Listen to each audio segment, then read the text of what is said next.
Hello, happy Saturday. I hope it's Saturday for you too, or coming to a Saturday for you.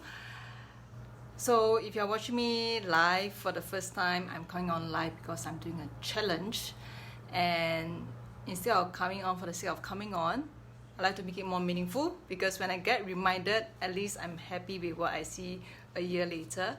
So today I want to continue the storytelling. I really like this kid's story, and I wanted to tell this story for me so that it acts as a reminder when I get prompted on what happened a year later. And I hope if you're watching this live, you will enjoy this story too.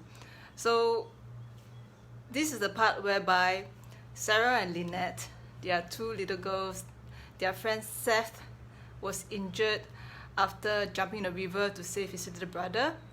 However, he hasn't been able to come to the tree house, and the tree house was built by Seth.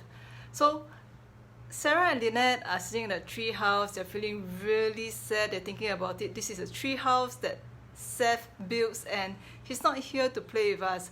So they are both really upset. And the three little kids have a friend who's a wise old owl by the name of Solomon. So Solomon is a talking owl. And Solomon says, when you're feeling not so good, try to think something good about it. And the girls are really struggling. They're like, Solomon, how can we think something good when Seth is home, he's all bandaged up, and he's not here at the tree house playing with us, and we are here in the tree house that Seth built. And Solomon said, if you can't think of any good thoughts of this existing situation, then introduce a new thought of a different topic, a different situation. So the girls were like, okay, Solomon is a wise old owl, he knows what he's saying. And Lynette was looking at Sarah, okay, let's try. And they really have no idea how to go about doing it. So Sarah asked, Lynette, do you want to swing? They have a huge rope that's hanging on the tree house. It could swing across the river. And Lynette was like, okay, I'll swing. So she hooked herself onto the rope, put her feet into a hole. There was a little hole by the end of the rope. She put her feet there and she started swinging. Usually she should be swinging, yippee, she should be all excited. Today she just swinging, and Sarah was looking at her. Then suddenly Lynette looked at Sarah. Sarah, do you want to learn how to swing upside down? Sarah was like, yeah, why not? Because Lynette has been learning gymnastics since she was young, and she said, I could teach you how to swing upside down. And Sarah was all excited. She said, yes, let's do it. Okay. Lynette says, first, you have to come down here. Sarah was like, no, I want to swing up from the tree house. So no, you need to come down here. You need to have the feeling of upside down before you can start swinging from the tree house, because I don't want you to fall and break your neck or drop into the river. So the girls laugh because they know exactly what they do not want. And they started thinking, and Lynette said, you know what? We need another rope. So I was like, okay. Perhaps we could get it from the gym in school, and they could give us a rope, and perhaps we could swing the rope in school. Lynette was like, nah, I don't think so. Because in order to do that, you first need to get permission, you need to write in, and get permission from the school, get permission from the teachers, get some insurance policy. And Sarah started laughing. She said, well, at least we know what we do not want, right? We know what is not working for us. And Lynette was laughing. Yeah, we should start focusing on what we want instead. So the two girls sat and think about it. Well, we do want a big rope. And Sarah was like, oh, I have a rope at my backyard. So they ran to the backyard, and Lynette said, nah, the rope is too thin. We really need a thick rope. Okay, what else? well, we need a thick rope, preferably smooth, and perhaps we could hang it over a tree. And Sarah said, maybe over a hook? Yeah, perhaps a giant hook that's hanging from the sky.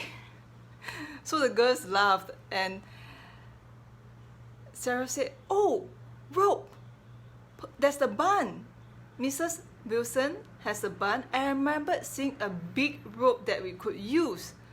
And now the girls were really feeling good about it. They forgot all about Seth not coming to the tree house, and they got a new idea to learn how to swing upside down. All they need right now is a rope, and they're clear about what they want.